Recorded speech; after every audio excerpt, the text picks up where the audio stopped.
যে আলোচিত আয়াত আমি যদি এবার আপনাকে বলি ওয়া আমিলুস সালিহাত, এতক্ষণ পর্যন্ত ঈমানের উপরে কথা বলছি, আপনারা কতটুকু বুঝেছেন আমি জানি না। আমি যদি এবার আপনাকে আমলে সালেহের কথা বলি, জেনে রাখবেন কোন পৃথিবীর জমিনে আপনি যে আমলটা করছেন, একটা আমলকে আমলে সালেহ হওয়ার জন্য তিনটা শর্ত থাকা লাগবে। কয়টা? তিনটা শর্ত থাকা লাগবে।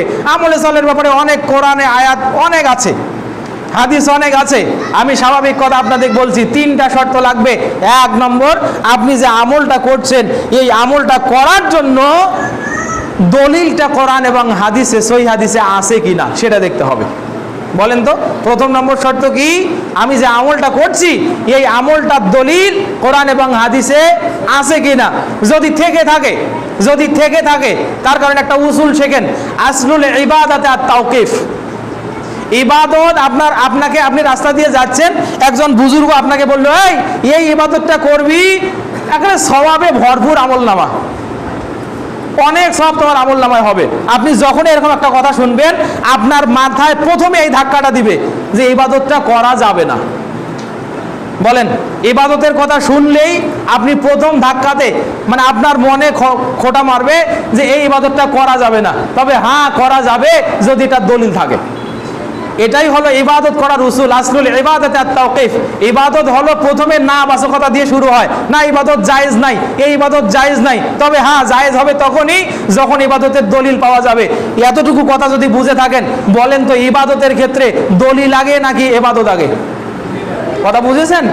দলিল আগে নাকি ইবাদত আগে? দলিল আগে। এবার দেখেন যে দলিলটা পাইছেন, ওই দলিলটা ওয়ান্না দালিলাকা তাকুনু ইতিবারে ফুহমাতিস সালাফ ওয়া আসহাবেন নবী সাল্লাল্লাহু আলাইহি ওয়াসাল্লাম। যখন আপনি দলিলটা পাবেন, এই দলিল আবার আমির হামজার মতো করে বুঝলে হবে না। ওই আমির হামজা দেখেন সূরা আম্বিয়া থেকে আয়াত তেলাওয়াত করে বলছে, হযরতে আইয়ুব আলাইহিস সালাম যখন রুগ্ন হয়ে গেলেন, যখন বিপদে পড়ে গেলেন, তিনি আল্লাহকে বলছেন রব্বি আন্নী মাসানি আদ-দুররু ওয়া আনতা আরহামুর রাহিমিন। হে আল্লাহ, আমি খুব বিপদে আছি, আর আল্লাহ তুমি তো রহমান, তুমি বড় মেহেরবান। আল্লাহ পরের আয়াতে বলছে ফাকাশাফনা, আমি আইয়ুবের দোয়া কবুল করলাম, তার রোগটা, তার বিপদটা দূর করে দিলাম। বলে সুবহানাল্লাহ। এখন বক্তা বলছে যে শোনো, ওখানে আমি ফেসবুক খুঁজে পাইছি যে আল্লাহ তার কথায় লাইক দিছে।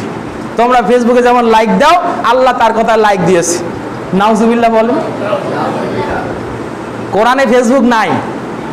কোরআনে কি নাই? কোরআনে ফেসবুক নাই, তবে ফেসবুক চালানোর উসুল আছে। কি আছে? উসুলটা কিভাবে আছে জানেন? ওয়াম্মা মান খাফা মাকামা রাব্বিহি ওয়া নাহান নাফসা আনিল হাওয়া ফাইন্নাল জান্নাতা হিয়াল মাওয়া। এটা হলো উসুল। যে ব্যক্তি বিশ্বাস করে, ভয় করে যে আল্লাহর সামনে আমাকে দাঁড়াতে হবে এবং নিজের নফসটাকে সমস্ত শাহওয়াত থেকে দূরে রাখে, ওই ব্যক্তির জন্য আল্লাহ বলছেন তার স্থান জান্নাত। এই যে ফেসবুক চালাচ্ছেন, চাইলে আপনি আইনোস্ফিয়ারে উঠে একবারে ওখান থেকে যত ন্যাংটা আছে সব নামায় দেখতে পারেন, কিন্তু আপনি আল্লাহকে ভয় করেন মর্মে আপনি ওই দিক যান না। এটা হলো চালানোর উসুল। কথা বুঝতে পেরেছেন? কোরআনে ফেসবুক নাই। ও বক্তা ওখানে এই আয়াতে ফেসবুক খুঁজে পায়, ওর মতো করে দলিল বুঝলে হবে না।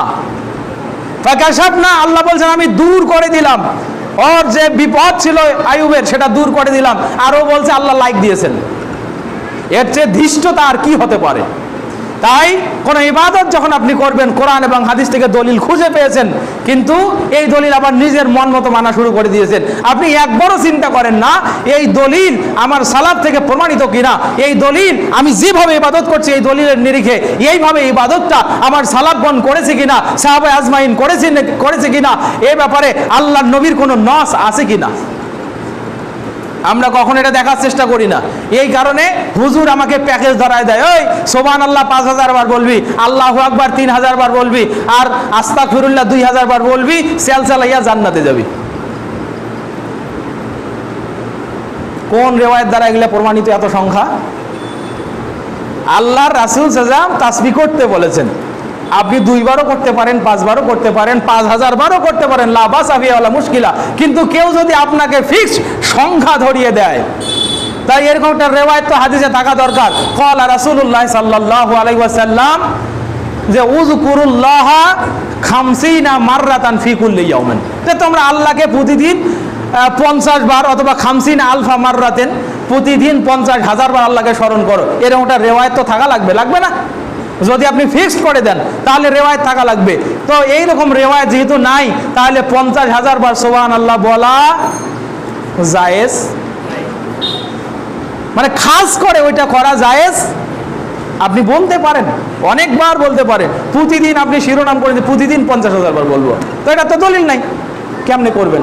তাহলে দেখেন, আপনি যে আমলটা করছেন, এই আমল করার দ্বিতীয় নম্বর শর্ত এটা যদি আমলে সওয়ালে আপনি হিসাবে আল্লাহর কাছে সুপর্দ করতে চান, তাহলে দ্বিতীয় নম্বর শর্ত হলো আপনার এই দালিলিক ব্যাখ্যাটা অবশ্যই সাহাবায়ে আজমাইন অথবা সালাফে সালিহিন থেকে প্রমাণিত হতেই হবে।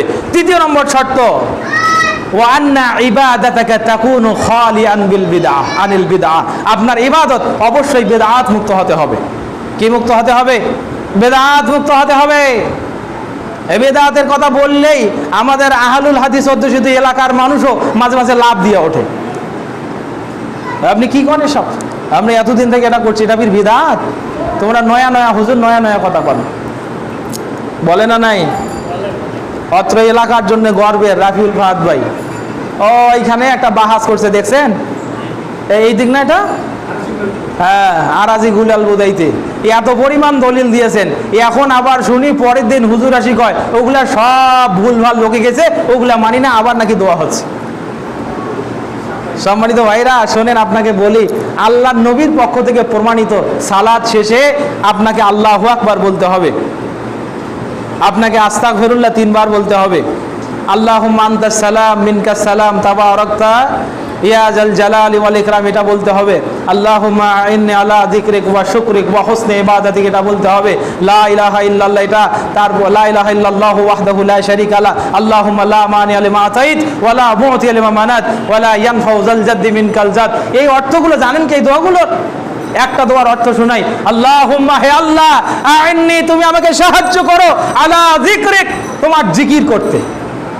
আল্লাহর কাছে আপনি সাহায্য চাচ্ছেন, আল্লাহ তুমি আমাকে সাহায্য করো, আলা যিকরিক তোমার জিকির করতে, মানে তোমার স্মরণ করতে, ওয়া শুকরিক তোমার শুকরিয়া আদায় করতে, ওয়া হুসনি ইবাদাতিক তোমার সুন্দর সুন্দর ইবাদত করতে।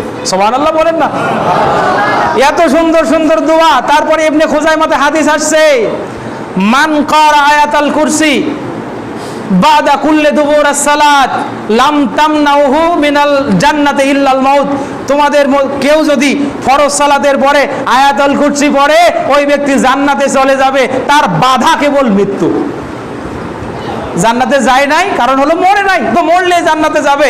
এত সুন্দর আমল থাকার পরও হুজুর যেই সালাম ফিরে আসসালামু আলাইকুম, আসসালামু আলাইকুম, আল্লাহুম্মা আমিন ওয়ারহামনা মাহুম বিরহমাতিকা ইয়া আরহামার রাহিম, 3 সেকেন্ডে শেষ। ওটা কি ছাতা করলো ওখানে? অথচ এই দোয়াগুলো যদি একজন ব্যক্তি নামাজের পরে করে, অন্তত 3 থেকে 4 মিনিট লেগে যাওয়ার কথা, লাগে না? আমরা মাগরিবের পরে বসে করি নাই? সম্মানিত উপস্থিতি, এত সুন্দর কথা বলার পরও যাদের পেটে ভরে না, বুঝতে হবে দ্বীনে তাদের শুধু তাল বাহানা ছাড়া আর কিছু নেই। সম্মানিত উপস্থিতি, আমি আপনাকে বলছি, তাহলে আপনি এটাও অন্তত বুঝলেন যে আমলে সালেহ হওয়ার জন্য শর্ত লাগে কয়টা? 3টা। 1, দলিল লাগবে কোরআন এবং সহিহ হাদিস থেকে। কি থাকে?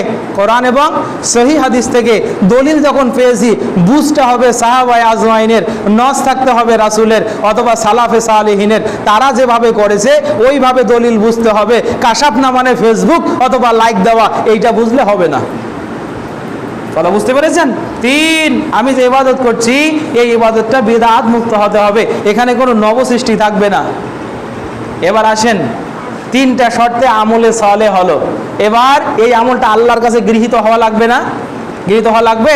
এখানেও 3টা শর্ত লাগবে। কয়টা শর্ত? এখানেও 3টা শর্ত লাগবে। 1, আপনার বিশ্বাসটা শুদ্ধ হইতে হবে, আকিদাতুন সহিহাতুন। এইবার দেখেন, শুরুতে ঈমানের সমার্থক একটা শব্দ আকীদা বলছিলাম না? আকিদাতুন সহিহাতুন, আপনার আকীদা হতে হবে শুদ্ধ। আপনাকে জানতে হবে যে আল্লাহর হাত আছে, ওটা আল্লাহর হাতের মতো। আপনাকে জানতে হবে আল্লাহ পৃথিবীর জমিনে না, আল্লাহ হলো আরশের উপরে সমুন্নত। ইমাম আবু হানিফার ব্যাপারে একটা কথা বলছে, মান ক্বালা ইন্নী লা আরিফু আল্লাহু আলাস সামা আম ফিল আরদ ফাহুয়া কাফিরুন। কোন ব্যক্তি যদি এই কথা বলে আমি জানি না আল্লাহ আরশের উপরে নাকি আল্লাহ জমিনের উপরে, হযরত ইমাম আবু হানিফা রাহমাহুল্লাহ তিনি বলছেন যে ওই ব্যক্তিটা কাফের। দলিল দিয়েছেন আল কোরআনের 20 নম্বর সূরা সূরা তাহা, আর রহমানু আলাল আরশে ইস্তাওয়া, 5 নম্বর আয়াত, আল্লাহ আর রহমানু আলাল আরশে ইস্তাওয়া। আর রহমান হলো আরশের উপরে সমুন্নত। এখন কেউ যদি মনে করে যে আল্লাহ আরশে না জমিনে আমি জানি না, ও হাকিকাতান আল্লাহকে বিশ্বাস করে? বলেন, বিশ্বাস করে না। ঠিক সমান পরিমাণ অপরাধ আল্লাহর হাতকে কুদরতি হাত বলা, ঠিক সমান পরিমাণ অপরাধ আল্লাহর পাকে কুদরতি পা বলা। সম্মানিত উপস্থিতি, তাহলে এই বিশ্বাস আপনার শুদ্ধ হতে হবে।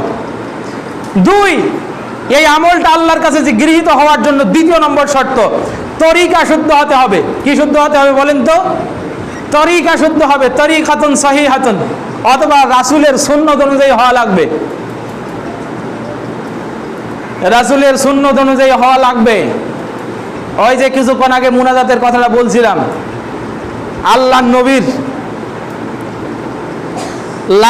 লাইলাতুল ইসরাতে সালাত ফরজ। কোন রাতে সালাত ফরজ? ওই মিরাজের রজনীতে আল্লাহর নবী সাল্লাল্লাহু আলাইহি সাল্লামের 10ম অথবা 11তম নবুয়তি বর্ষে মিরাজ হয়েছে। তাহলে আল্লাহর রাসূল সাল্লাল্লাহু আলাইহি জীবনে 5 ওয়াক্ত নামাজ পড়ছেন 12 থেকে 13 বছর। কত বছর? 12 থেকে 13 বছর। ধরলাম 12 বছর, প্রতিদিন 5 ওয়াক্ত করে সালাত, 12কে 365 দিয়ে গুণ করেন, তাকে আবার 5 দিয়ে গুণ করেন। একটা পরিসংখ্যান শুনেছিলাম রাশিদ ভাই, এটা প্রায় 50-এর অধিক হাজারের ওয়াক্ত সালাত। এতগুলো সালাত আল্লাহ রাসূল সাল্লাল্লাহু আলাইহি আদায় করছেন। আল্লাহ রাসূল সাল্লাল্লাহু আলাইহি একদিন রাস্তা দিয়ে যাচ্ছেন, একটা ভাগাড়ে গেলেন, একটু দাঁড়িয়ে প্রস্রাব করলেন। সাহাবীরা ওই কথা বলতে লজ্জাবোধ করেন নাই। আল্লাহর রাসূল কিভাবে স্ত্রী ব্যবহার করলেন, সাহাবীগণ ওই কথা বলতে লজ্জাবোধ করেন নাই। আল্লাহর নবী কিভাবে মেসওয়াক করলেন, সাহাবী ওই কথা বলতে ওই কথা আনতে কোনো কার্পণ্যতা করে নাই। আল্লাহর নবীর পেট কেমন ছিল, দাড়ি কেমন ছিল, হাত কেমন ছিল, চুল কেমন ছিল, যুদ্ধে কেমন ছিল, বাড়িতে কেমন ছিল, মেয়ের সাথে কেমন আচরণ করেছেন, সব কথাই সাহাবীরা বলতে পারলেন। আর 13 বছর বা 12 বছর রাসূলের পিছনে ফরজ সালাত আদায় করলেন। একদিন আল্লাহর নবী হাত তুলে একটু দোয়া করছেন, এইটা সাহাবীরা বলতে পারলেন না? কি মনে হয় আপনাদের, সাহাবীরা ওই জায়গায় খেয়ানত করছে? সাহাবীরা ওই জায়গায় খেয়ানত করছে? খেয়ানত তো করে নাই ভাই। তার মানে বুঝতে হবে আল্লাহর নবী ওই কাজটা করেই নাই। কি করে নাই? আল্লাহর নবী ওই কাজ করে না নাই। তবে 14 জায়গায় আল্লাহর নবী হাত তুলে দোয়া করছেন প্রমাণিত। কয় জায়গায়? 14 জায়গায়।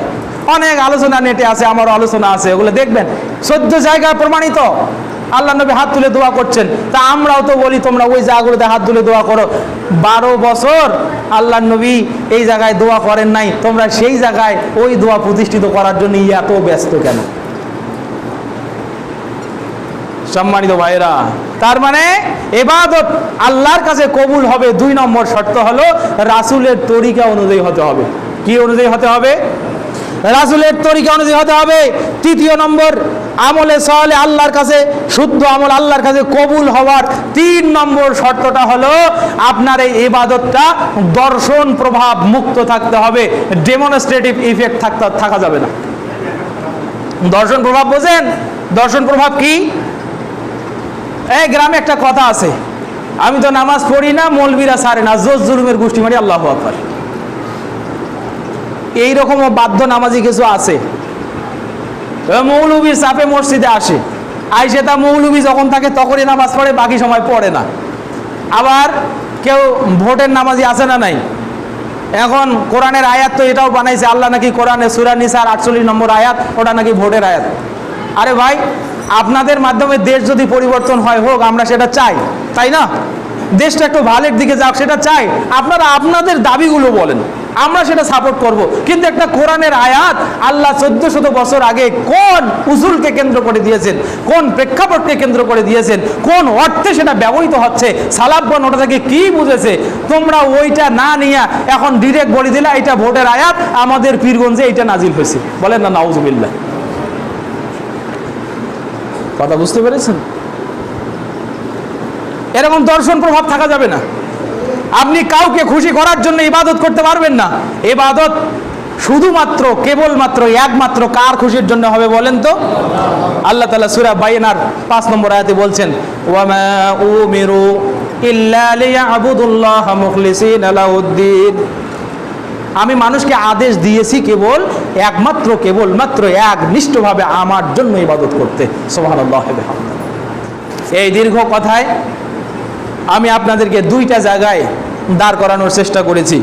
আপনি যদি ঈমান আনেন এবং ঈমানের দাবিতে যদি ভালো কাজ করেন, তাহলে আল্লাহ আপনাকে কি দেবেন? জান্নাত দেবেন। কি দেবেন? জান্নাত দেবেন। শুধু যেন তেন জান্নাত, জান্নাতুল ফেরদাউস। তাইও গেট বন্ধ করা নাই, আপনার অভ্যন্তরণার জন্য আল্লাহ গেট খুলে দিয়ে রাখছে, একেবারে রেডি করা আছে। ঈমান আনতে হবে, আর কি করতে হবে? ভালো কাজ করতে হবে, আমলে সালে করতে হবে। ঈমান আনার জন্য বেশ কিছু প্রেক্ষাপট আমি আপনার সামনে পেশ করেছি। আল্লাহর নবীকে বিশ্বাসের একটা উসুল আপনাকে দেখিয়েছি। আল্লাহকে বিশ্বাস করার বেশ কিছু কোরআন এবং হাদিসের রেফারেন্স আমি দিয়েছি। এরপরে আমি আমলে সালের ব্যাপারে কথা বলছি। দেখেন, আমলে সালে হওয়ার জন্য 3টা শর্ত ভালো করে মনে রাখবেন। 1, দলিল কোরআন হাদিস থেকে থাকা লাগবে। 2, ওই দলিলের ব্যাখ্যা সাহাবায়ে আজমাইন থেকে প্রমাণিত হওয়া লাগবে, সালাফ থেকে প্রমাণিত হওয়া লাগবে। 3, আমলটা বেদাত যুক্ত আমল হবে না, এবং এই সলে আমল আল্লাহর কাছে কবুল হবে, সেটাও 3টা শর্ত। আপনার বিশ্বাস শুদ্ধ হতে হবে। 2, আমলটা যে করছেন রাসূলের তরিকা অনুযায়ী হওয়া লাগবে। 3, এই আমলে মানুষ আপনাকে দেখে ইবাদতগার বলবে, ভালো মানুষ বলবে, এইরকম কোনো চাওয়া পাওয়া যেন না।